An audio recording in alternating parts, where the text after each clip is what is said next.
janvier... Attendez, Monsieur le Président. On rappelle les C'est bon? Ok, on y va.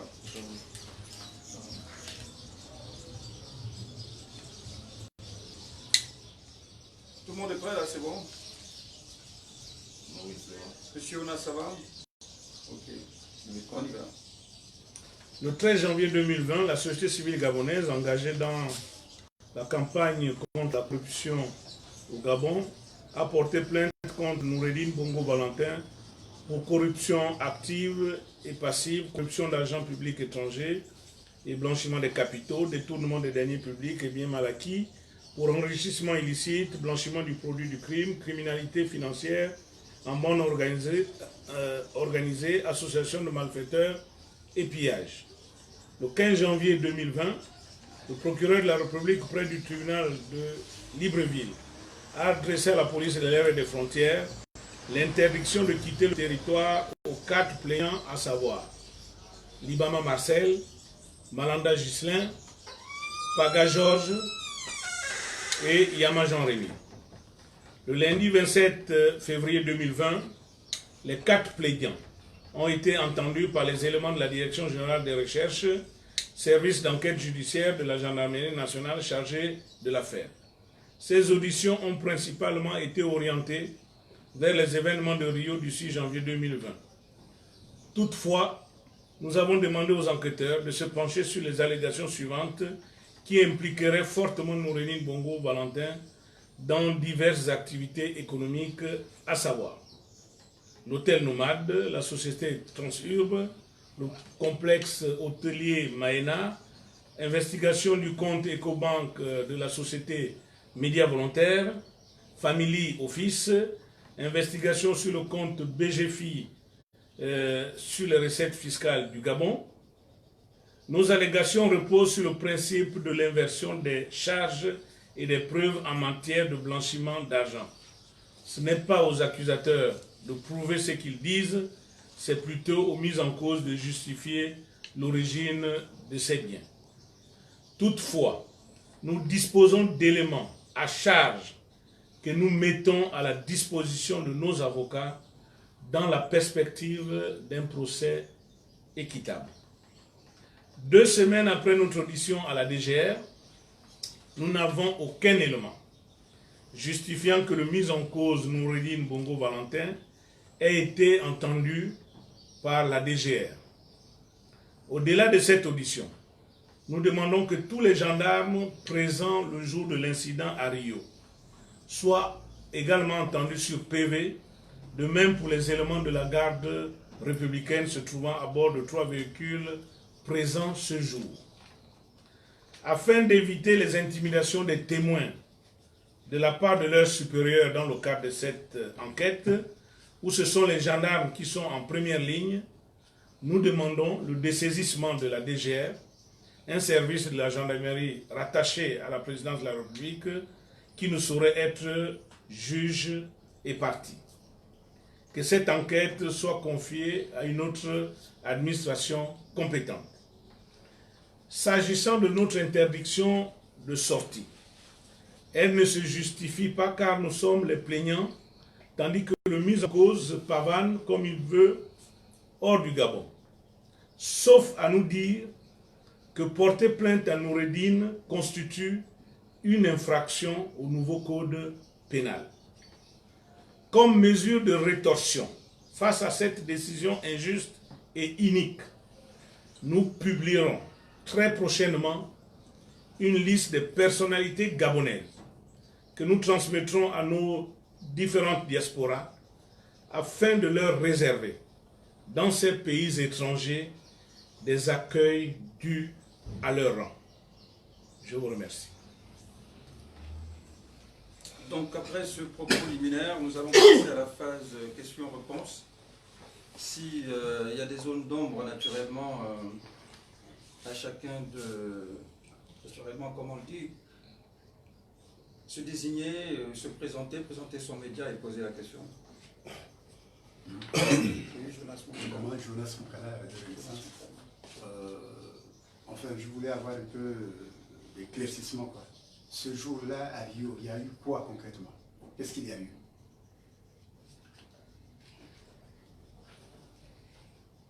Est-ce qu'on prend une série de questions et puis bien on répond? Est-ce qu'il y a des questions qui vont dans le même sens? Bon, apparemment pas. On va reprendre d'abord par celle-là. Peut-être que d'autres préoccupations reviendront après. Comme on l'a dit, nous avons suffisamment d'éléments à charge qui sont à la disposition déjà de nos avocats. Lorsque nous irons au procès, dans l'hypothèse d'un procès équitable. À Rio, ce qui s'est produit, parce qu'il y a des témoins. Donc je vous donne là la version des témoins qui ont assisté aux événements de Rio. Et c'est ce que nous avons dit également à la DGR. À Rio, il y avait un véhicule qui a été arraisonné par les éléments de la gendarmerie, conduit par des agents de la garde républicaine en civil. Les gendarmes donc qui ont arraisonné ce véhicule ont constaté que ce véhicule transportait de fortes sommes d'argent. Il y a eu altercation entre les gendarmes et ces éléments de la garde républicaine. Il y a eu attroupement. Les gens sont venus écouter. Deux autres véhicules de la garde républicaine sont venus en renfort, toujours conduits par des éléments en civil. Donc, il y a eu vraiment des échanges. Et selon les témoins qui étaient présents, eh bien, on a frôlé la catastrophe. C'est-à-dire, parce que les gendarmes étaient armés. Et d'ailleurs, le groupe de Rio a dû faire appel à d'autres gendarmes qui étaient en fraction dans des contrôles à gauche à droite. Donc ils sont venus en renfort. Les gendarmes étaient plus nombreux que les éléments de la garde républicaine. Et c'est comme ça qu'ils ont pris possession du véhicule, les gendarmes. Ils sont montés dans le véhicule mis en cause. Et ils sont allés à la garde républicaine, ou plutôt à Gros Bouquet, avec au PC Crise avec ce véhicule.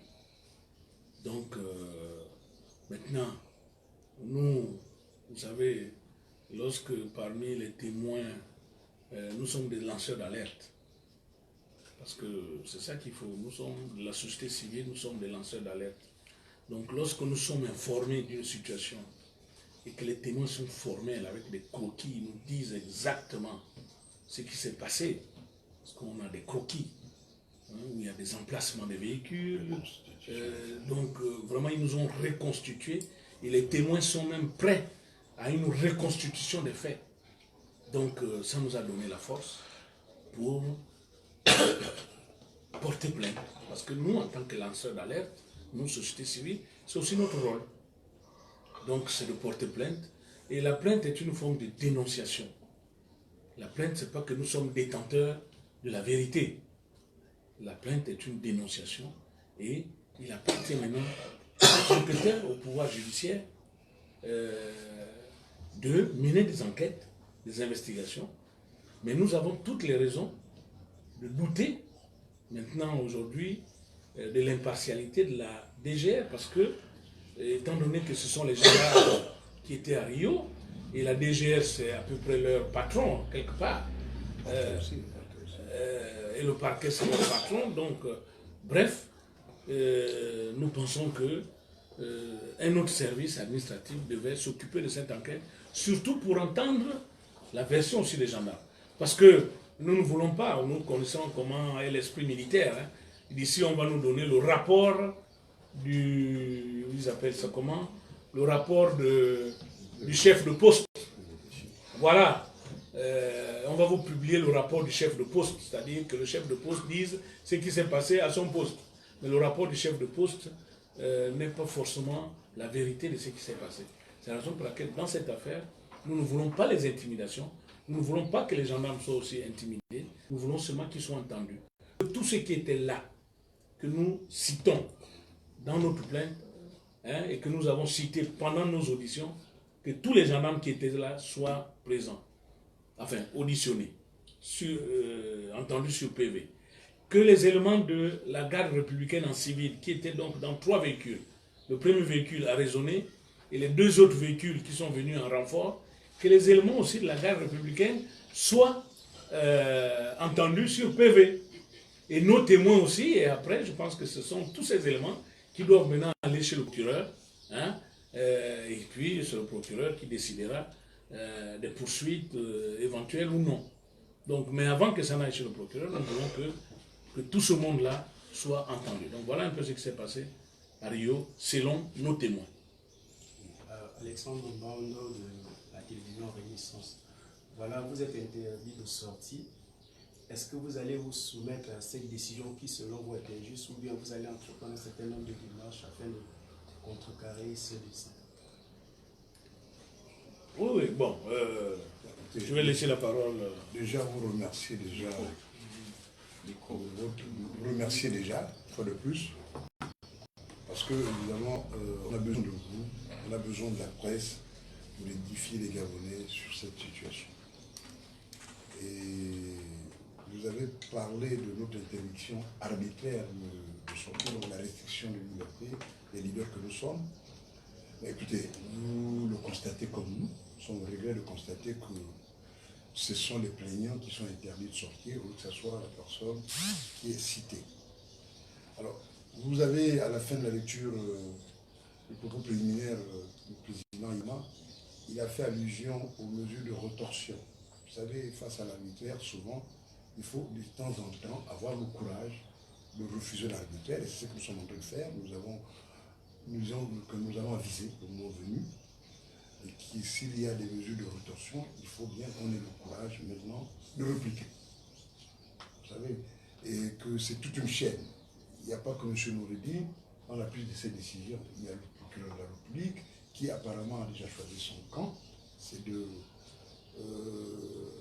qui ne joue plus le rôle du procureur parce que sa mesure est déjà mal perçue, parce que vous avez bien lu la déclaration de nos avocats qui ont été formels là-dessus. Donc nous estimons que cette mesure, elle est injuste, elle est illégale, et nous allons donc en tirer les conséquences. Parce que face à l'arbitraire, il faut savoir aussi, parce que dans ce pays, qu'est-ce qui se passe aujourd'hui?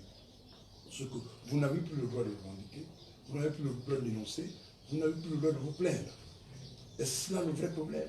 Alors vous imaginez qu'autour de ce scandale de corruption, scandale de cette affaire de Scorpion, l'opération Scorpion, il y a quand même la société civile qui veut jouer son rôle.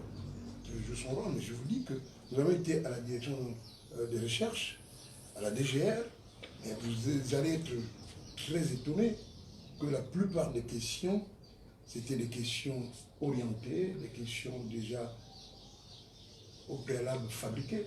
Et nous estimons que rien que ça, c'est pourquoi le président Yama disait tout à l'heure que la gendarmerie nationale, à travers la DGR, a intérêt à collaborer avec la société civile, parce qu'ils ne sont pas nos ennemis. Ils ont fait un travail de titan, un travail de professionnels. Ils ont quand même été défiés par ces gars de la GR. Et donc, pour nous, aujourd'hui, nous trouvons que les gendarmes devaient faire preuve du patriotisme. Voilà, c'est une institution républicaine, et nous sommes là pour défendre la République, pour défendre les intérêts des Gabonais, et je pense qu'on a besoin d'être impartial en pareille circonstance. Donc, nous avons posé un problème. Le problème de Rio n'est qu'un élément déclencheur qui vient rejoindre les situations que nous vivons aujourd'hui, où les personnalités de la République sont citées dans le scandale. Je dis que vous avez encore la chance que la société civile gabonaise fasse preuve de responsabilité. Regardez ce qui se passe au Liban, regardez ce qui se passe au Malawi, où c'est tous des systèmes qui sont mis en mal parce que les personnalités sont citées dans ce cas-là. La corruption atteint un stade grave.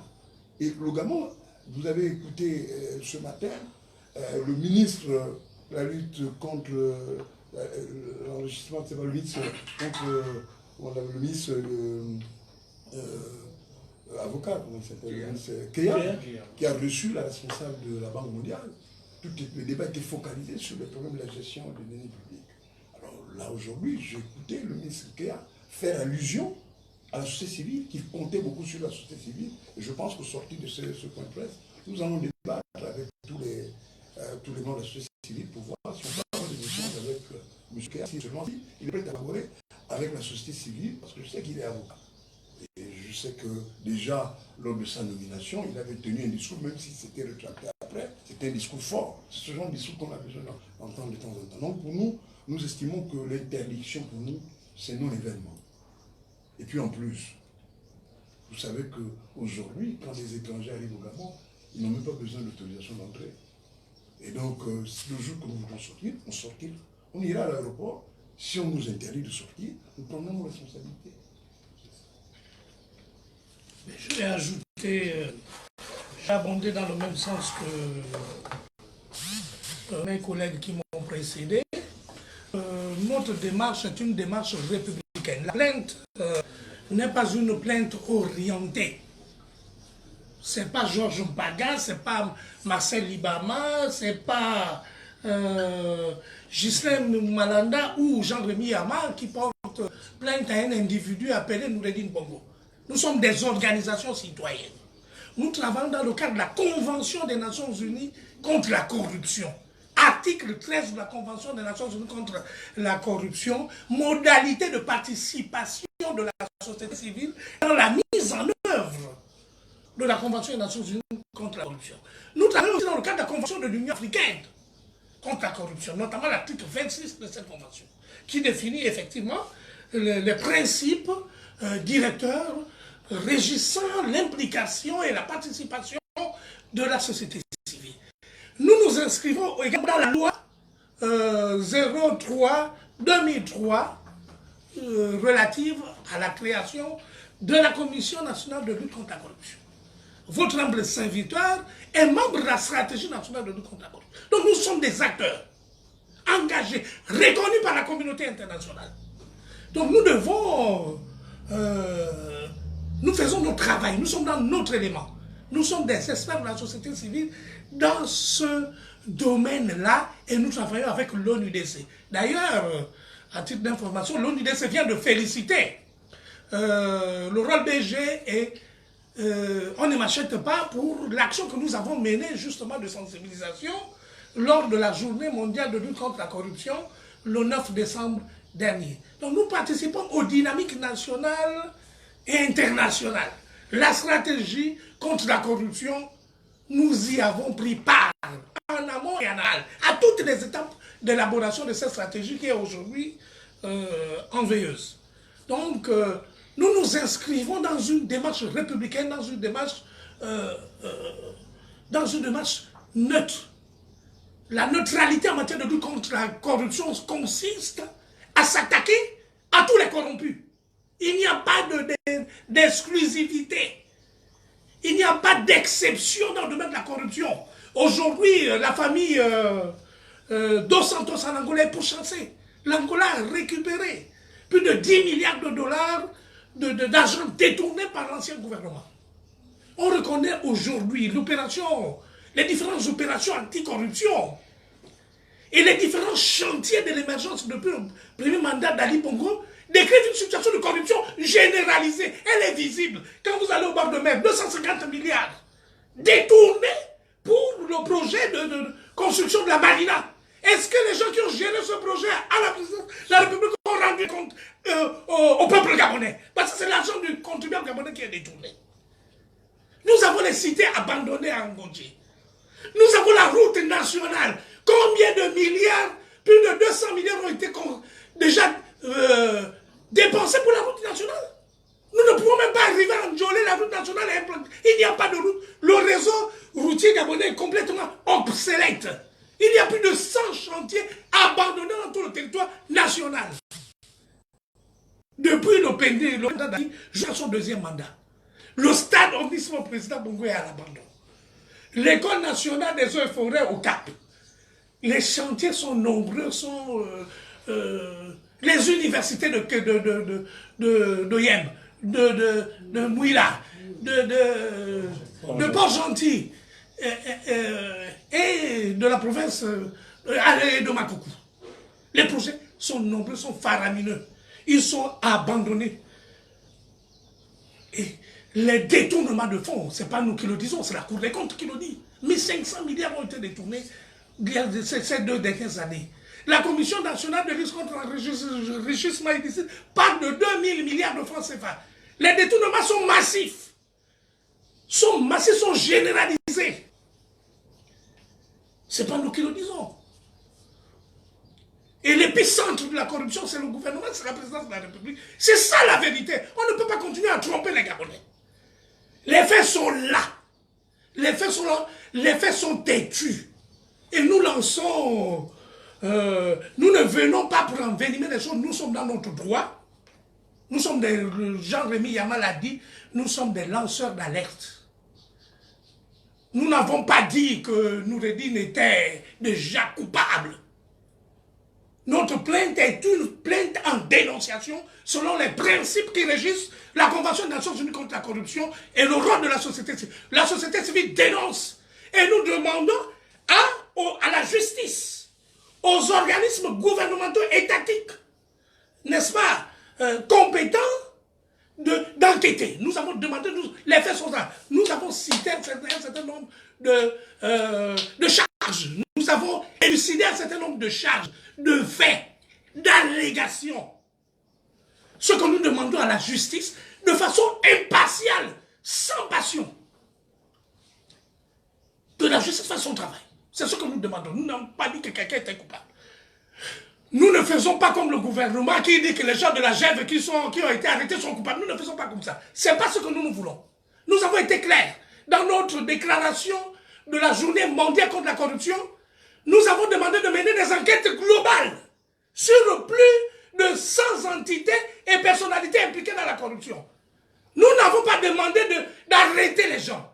On n'arrête pas les gens sans avoir mené des investigations. Il faut mener des investigations parce que les implications de la corruption sont multiples, sont tentaculaires au Gabon.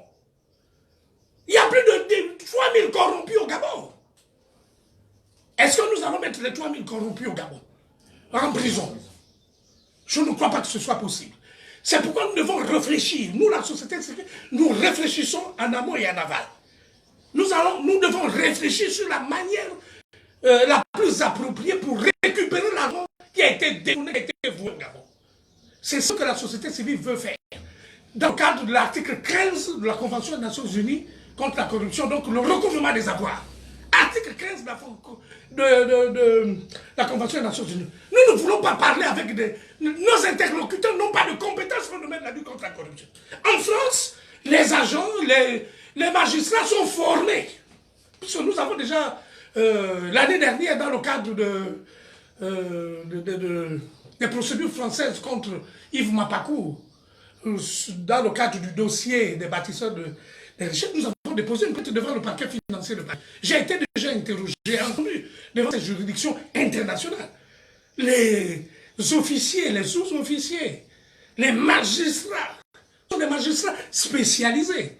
Je pense que l'école de la magistrature devait revoir ses méthodes, ses supports de formation, afin que nos agents, nos magistrats soient véritablement formés sur la criminalité financière internationale, amende organisée. Ce sont des domaines très pointus, qui demandent une technicité assez importante pour détecter, n'est-ce pas, les flux financiers illicites.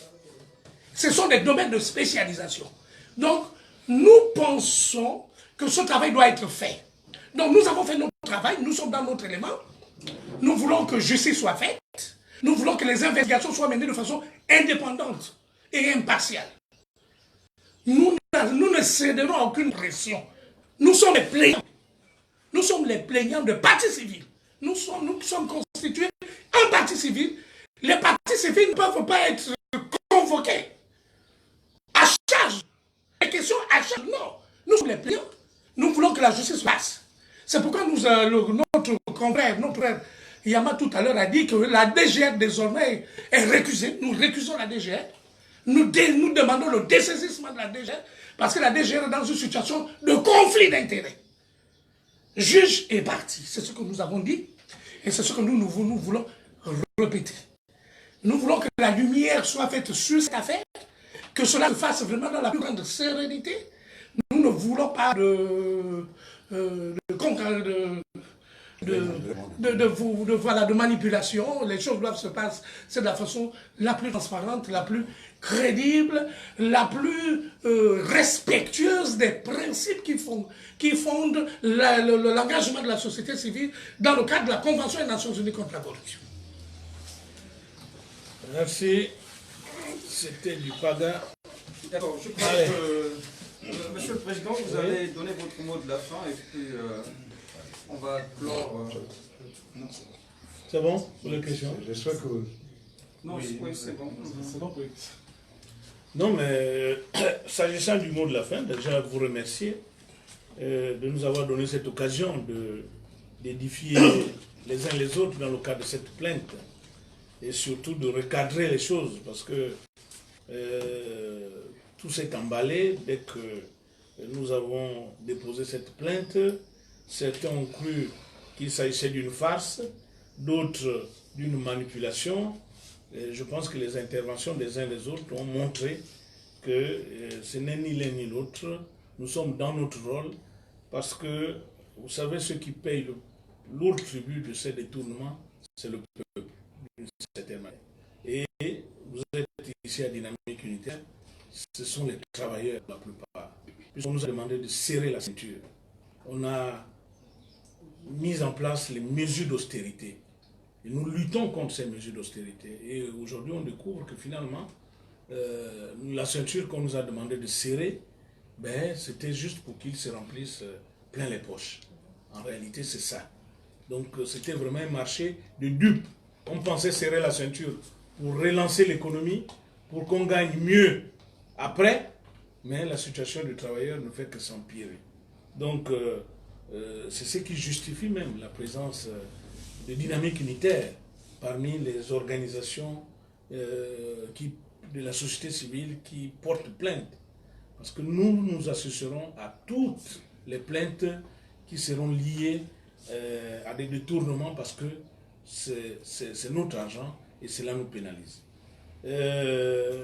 Donc, nous allons continuer notre combat. Nous ne subirons, ou du moins, nous n'accepterons aucune intimidation. Que la justice soit rendue au nom du peuple. Si nos allégations ne sont pas fondées, qu'à cela ne tienne, mais qu'on vienne nous le démontrer que ce n'est pas fondé. Et on attaquera les vrais coupables. Donc, nous allons suivre le dossier.